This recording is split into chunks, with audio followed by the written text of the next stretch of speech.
Hey designer toy fans, are you looking for a new store to check out? Yes, we are! Have you ever been to Rotofugi in Chicago, Illinois? No, we haven't! Well, you might want to check it out. It's been there since July of 2004, and they have everything designer toys. Everything you can imagine that would be designer toys, including Kid Robot, Pins, Safubi, plush, Pop Vinyl.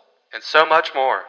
Make sure to head over to rotofugi.com and check out their online store as well, where you can pick up things and have them delivered right to your door. But if you're in the Chicago area, make sure to stop in and say hi to the Rotofugi crew. Hey everyone, welcome to the UVD Weekly Wrap-Up, the show where the team from UrbanVinylDaily.com talks about everything there is to know in the designer toy, art, street art, and Safubi world. I'm your host, Travis Likens. And I'm Ben Pierce. And we're here for episode number 56, which, for lack of better titles, has been entitled the Shit's show. always in the way. Stuff's always in the way. So this actually goes back to the fact that we are in our new room. So we have moved. I now have this table that I've mythically been talking about for the past 5 months that we were using as my desk. So we're able to record in the new office and slowly getting closer to being able to film again. So if you notice the sound might be a little different, we're still adjusting to the room. We may have to put up something to kind of absorb our voice so we don't end up so echoey.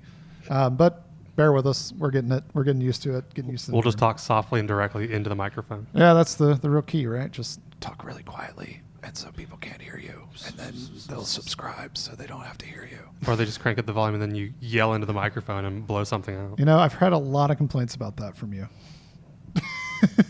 People complaining about me, Yeah, or they're like- me complaining about They're like, wow, one day I was listening and I had it on a normal volume, and then Ben just screams into the microphone. Surprise, motherfucker. So we don't have a highly programmed show for you this week. Like last week. So last week we talked to you about changing our show. Apparently this week we decided we're just going to take everything we've ever done with preparing for the show and say, you know what, not this week, guys.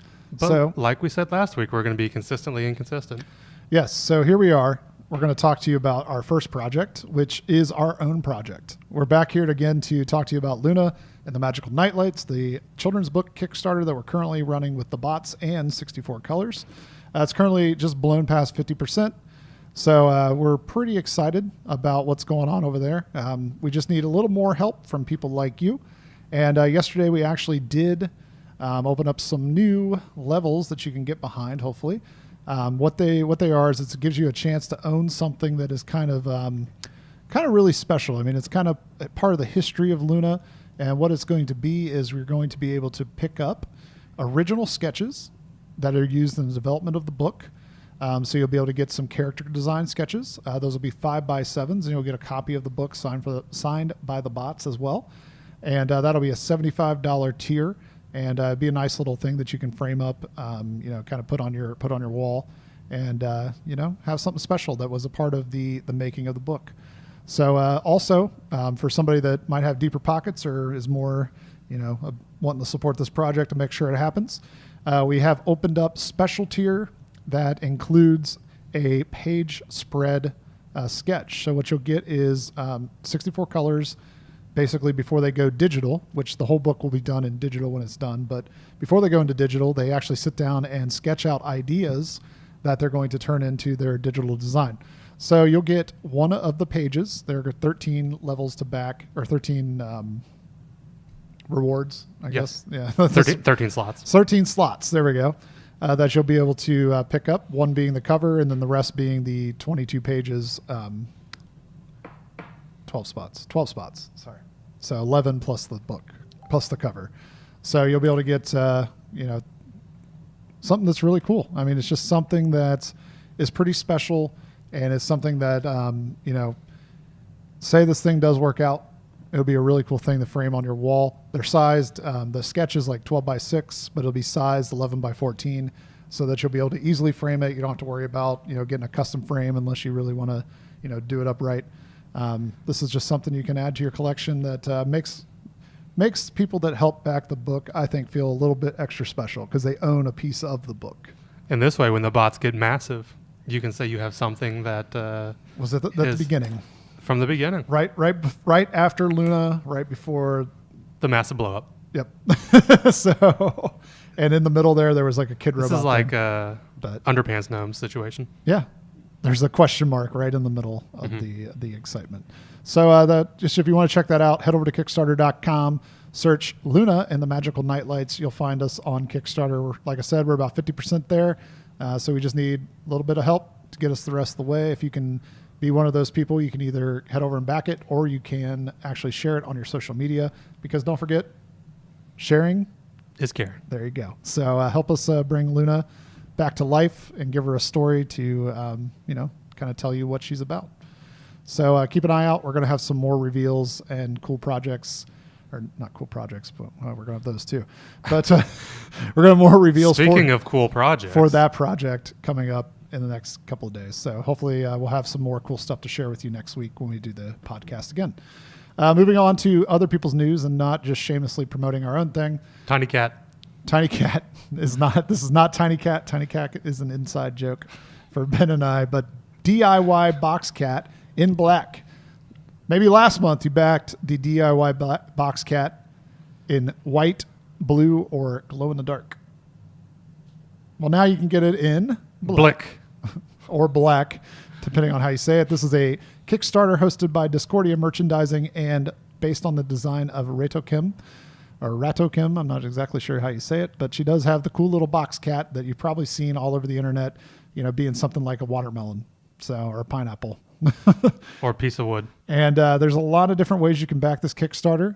You can get just an individual one, or you can get some DIY packs where you'll get 4 or 8. And if you are a very good backer, you may get a free piece of mail in the form of Clutter Magazine. Yep. So everybody gets a free copy of Clutter Magazine, which I think that's kind of a weird one because Clutter Magazine is free, but it's awesome. Hopefully the idea behind that is that people that back this maybe don't do designer toys, and they're going to find out more about designer toys, because Clutter Magazine does a good job of getting the word out about the old toys there. So, but if you want to get a DIY black box cat, this one will be, limited to 100 pieces. And right now you can still get in on the early pledge, which means one is $8.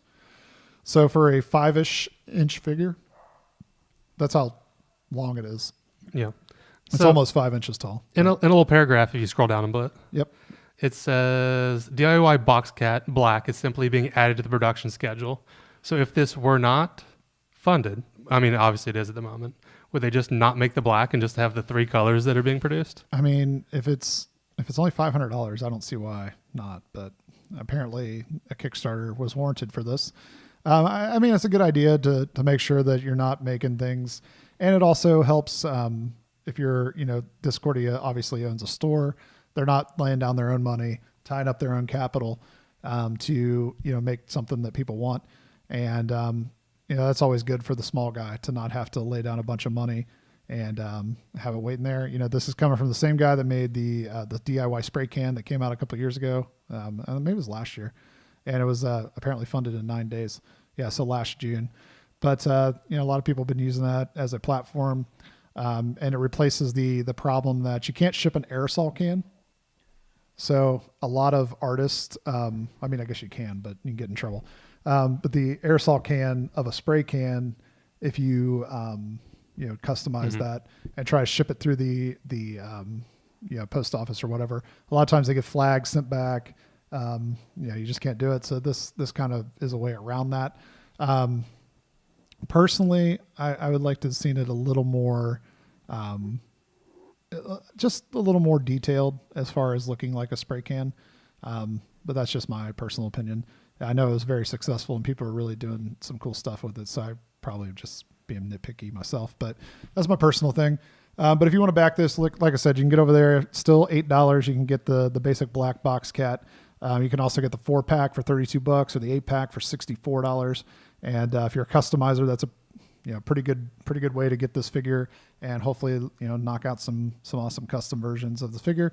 It is interesting to note that it will be made in Mexico, which is a lot of designer toys are kind of taking the turn to go to Mexico, especially for blanks like this.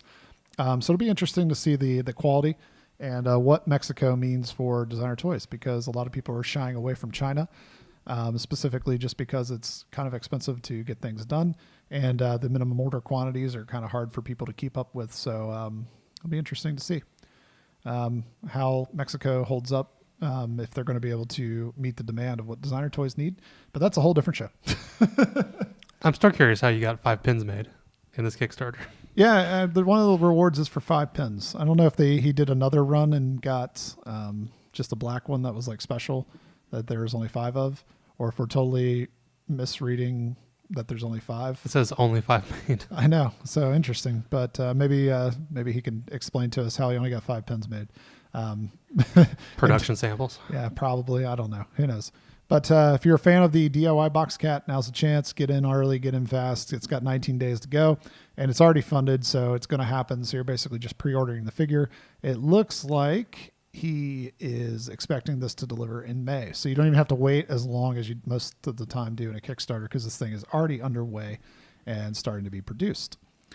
So as far as our not really having a ton of stuff planned for the day, I will toss out one more thing over on JC Rivera's Instagram the other day. He posts a teaser of an upcoming designer toy that he looks like he is producing himself. It is a version of his Bear Champ. So it looks like we're going to get another version of the old Champ in designer toy form.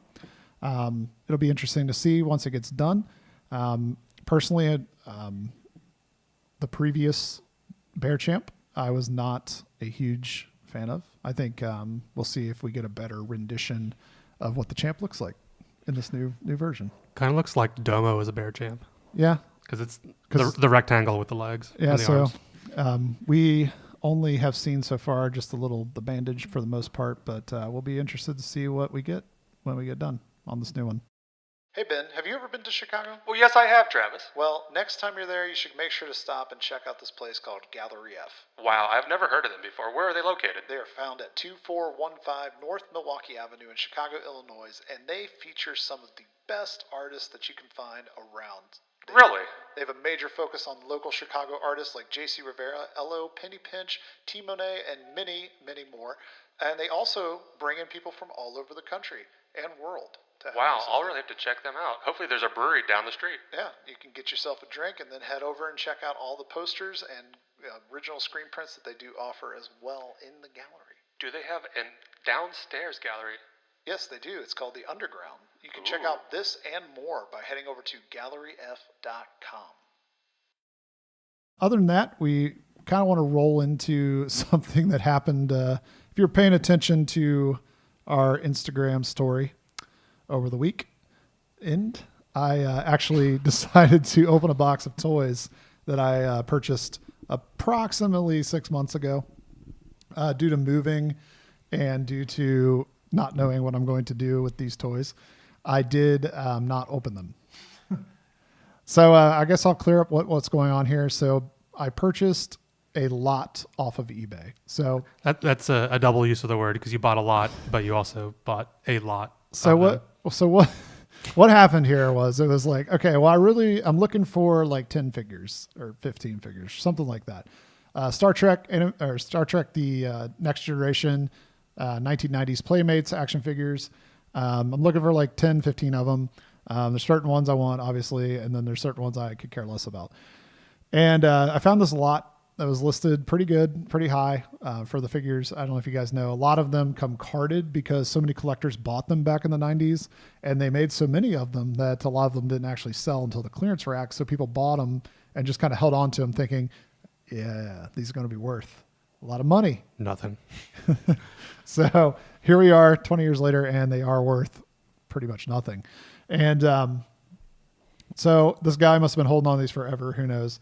I bought them for literally over half of under what he sold them for. So I paid $50 shipped to get them to me, which is pretty nuts considering I received 34 carded action figures and the kicker,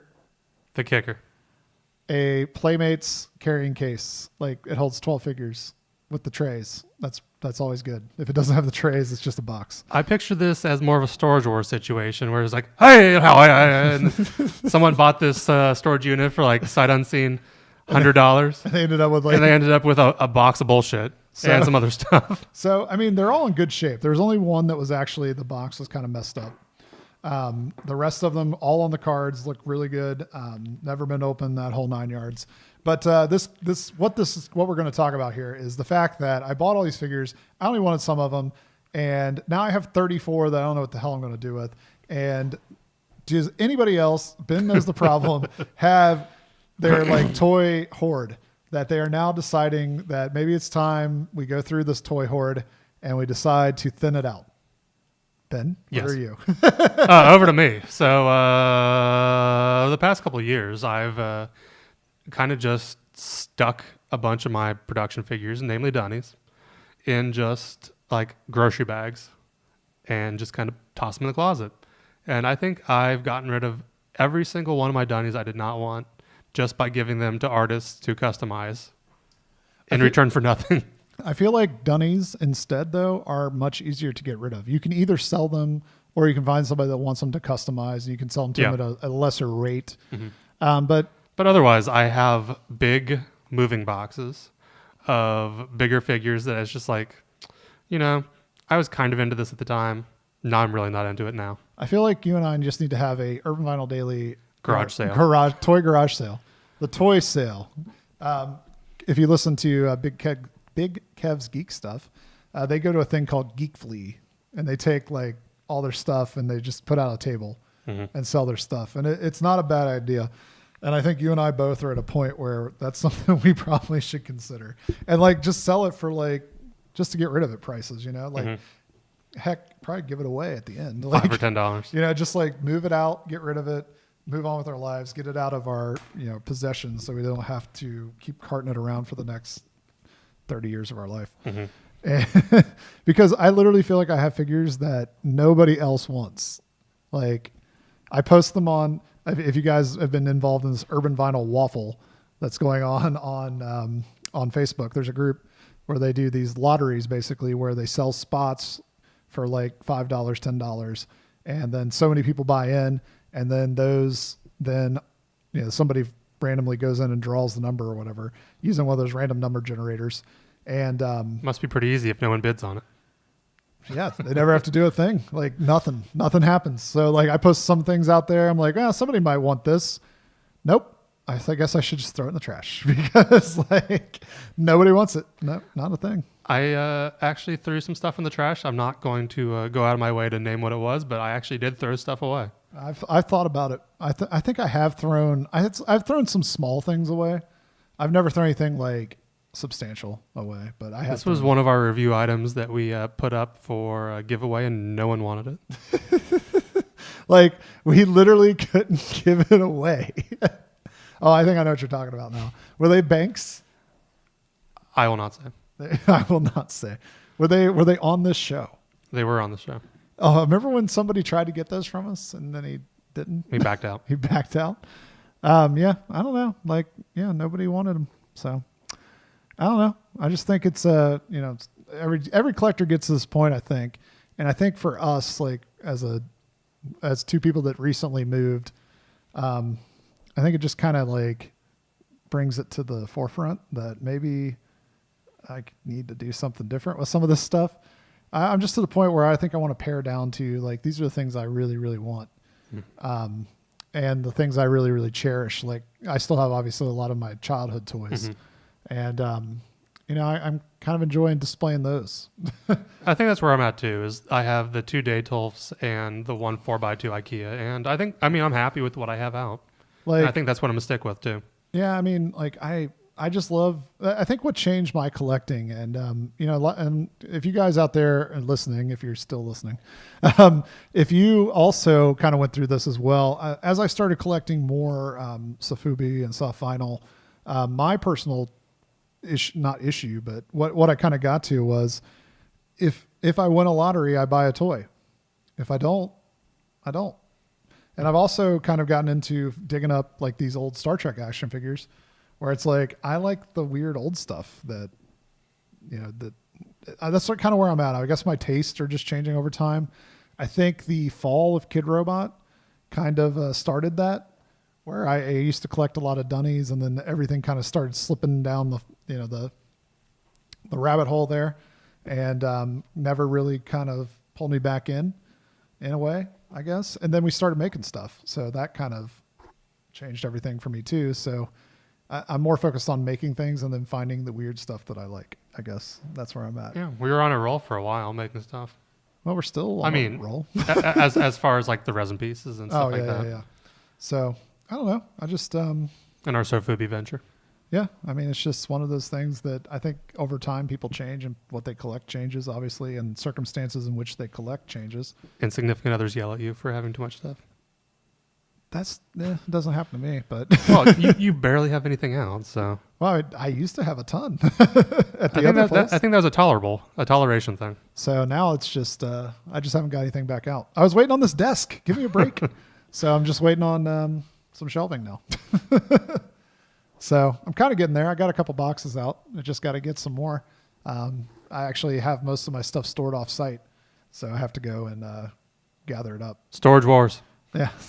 It's not in an actual storage unit, but it is basically a storage unit. And I don't know, it's just time to start digging things out and kind of going through them and figuring out what it is that I need and what I don't need. I think you and I ran into the same problem, that we hoarded prints. Yeah, I got a lot of prints. That's another problem. Like a whole nother problem that I need to figure out what to do with. Does anybody else besides me actually get to the point where selling stuff is more annoying? Yes. Like, I don't want to deal with it. Like, I want to go to like a Geek Flea, like where I just lay all my shit out on the table. And then if people buy it, they buy it. And if they don't, they don't. I don't want to deal with like shipping and eBay management and people leaving me bad feedback and people complaining because I didn't ship it out on a Tuesday when they bought it on Monday night. Like, or someone calling the item that I shipped them fake. Oh yeah, I remember that when you shipped them the cause, right? Yeah. And they like blamed you because they said it was fake, like because their friend had one, it didn't look the same. It was like, that's the fake one.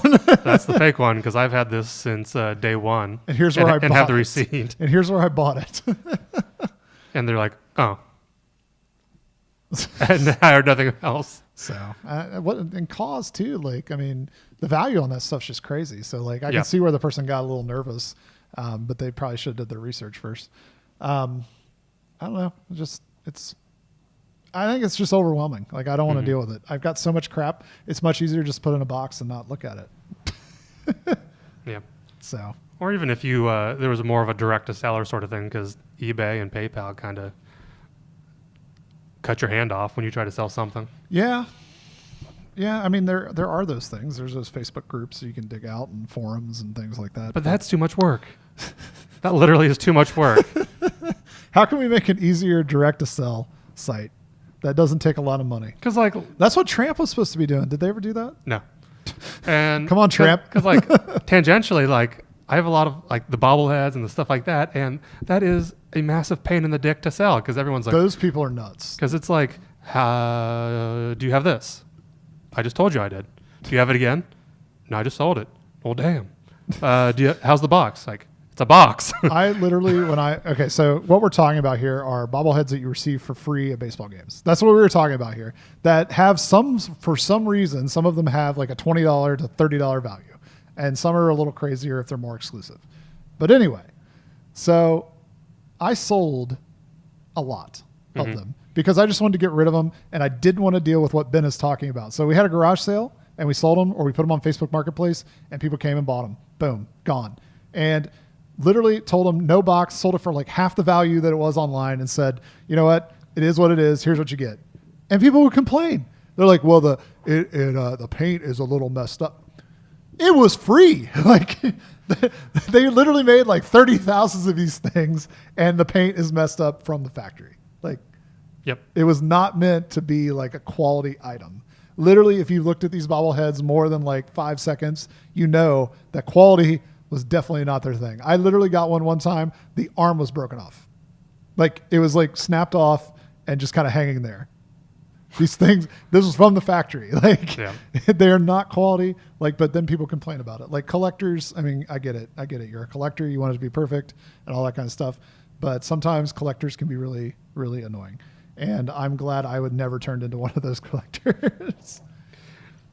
I guess in the same fashion, like, I guess when you buy records or coins or something on eBay or wherever, you get to look at it.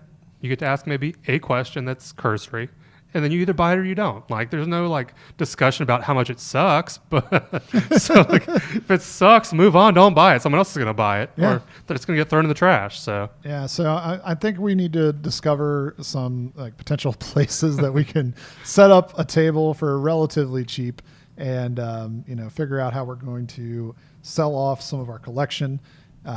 People out in the old interwebs here, do you ever think about selling your collection but then get overwhelmed by the idea of selling your collection? Let us know down in the comments below, or send us an email at actually don't send us an email because our email is not really working. we think it's full.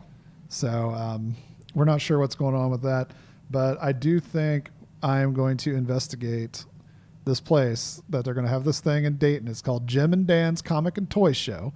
It takes place every year, and this year it happens to be at the Wright State College here Hare in Arena. Dayton. No, it was in Hare Arena last year. Hare Arena is actually closed, if you did not know that. I do not. It is no longer a thing, so that is gone.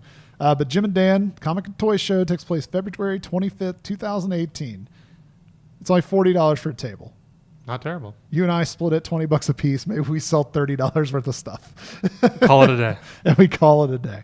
But it's 10 to 4, $5 admission fee for people that might be in the area listening to the show. You can go to the Wright State University Student Union in Colonel Glenn Highway. It's in Beaver Creek, Fairborn area. So if you're in the area, you know where that is. They do have a special guest from from Archie Comics, Craig Boldman. I don't know exactly who I that assume is. those are two different things. Do you think it's Craig Boldman and Archie Comics? I think so, because there's dashes between everything. I was else. thinking that no. Or unless it's just No. I think it's three lines of things. Yeah, it's 3 lines of things. So it's Craig Boldman of Archie Comics, Jeff Austin of Art. He's an artist for AC Comics and FemForce, whatever that is. Adams Fields, writer, artist of Prowl. And there's a cosplay competition. So we could essentially go there, buy our table. That's actually $50. But anyway, we could buy our table and win the cosplay. It's $60 first table and $50 for additional tables. Well, damn. Well, $60. We got $60, 30 a piece. Okay, we're stretching what we might be able to sell. So, I don't know. Could be fun. Could be fun to try it. I don't know. But, yeah, so I'm looking at maybe getting a table. If you live in the Dayton area and you're looking to buy some designer toys, this could be a good way for you to get them. It is literally going to be like the Travis yard sale. So don't expect... Is it February 25th? That's a Sunday. Yeah, it's a Sunday. I already looked at that. So I'm going to attend it whether I get a table or not. $5, that's some free entertainment right there. True. So I can probably find something. I actually went to, I don't think it was this one. It was a different one that was over at near Wright State at that Holiday Inn that's over there. Mm-hmm. It was actually pretty good. They had a bunch of vendors, a lot of vintage toys there last year. They had a lot of like He-Man, G.I. Joe, Star Wars, obviously. Modern stuff like Marvel, TMNT. It was cool. They had a lot of the 90s like X-Men figures on the card. And I was like, oh, I'm kind of, here I go. I'm going to fall down the rabbit hole. But that would have been cool to pick up. But we don't talk a lot about like mainstream toys, but I do enjoy them. So maybe we will see you at Comic and Toy Show, Jim and Dan. Jim and Dan's Comic and Toy Show, February 25th, Dayton, Ohio. Maybe we'll have a booth. Maybe we'll just be walking around. Or maybe I'll just be there by myself. I don't know. So, but that's kind of the collection thing. If you ever feel the same way we do, like we said before, comment down below. Let us know. Maybe we can talk about it on the next episode. What else we got, Ben? Anything else we want to talk about? We were going to talk about something else, weren't we? Or is that it? We've gone 30 minutes, so that's pretty good for us. We went a little long last week complaining about alien museums. we did get a good comment. Oh, we did. That was last week was a good episode. So maybe people like this new. Was that the comment, or are we just kind of fluffing our pillow? It was a good episode, guys. Okay. All right. So maybe people do like what we're doing with this new non-format format. I don't know. We'll see. Do you like our new format? There we go. Let us know in the comments below. Other than that, I think that's kind of wraps up the week. So as always, I'm Travis. I'm Ben. Have a great designer toy day. Hey everyone, this is Travis Likens from the UVD Weekly Wrap-Up, and we're here today to tell you about a store. We've got strange cat toys, they've got toys for you, and some beard supplies, so check them out. StrangeCatToys.com, where you'll receive 10% off if you use the code UVD at checkout. Thanks for checking out our video right here on youtube.com/urbanvinyldaily. While you're here, make sure to give us a subscribe and a like. And if you're so gracious, you can share this video on your favorite social network. You can always give us a follow on Instagram or Twitter at Urban Vinyl Daily, or find us on Facebook by going to facebook.com/urbanvinyldaily, and you'll be able to keep up with our latest posts and information going on in the world of UVD.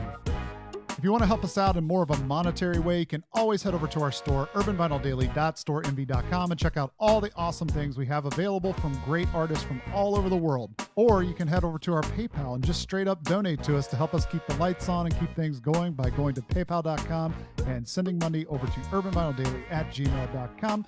And that will help us out in more ways than you know. If you want to keep up with everything going on in the world of UVD, make sure to head over to urbanvinyldaily.com. Or if you're interested in sponsorship information, a comment, or a question, make sure to head over to urbanvinyldaily@gmail.com and send us a message. And if it's good enough, we'll answer it right here on the UVD Weekly Wrap-Up. As always, this has been an Urban Vinyl Daily production.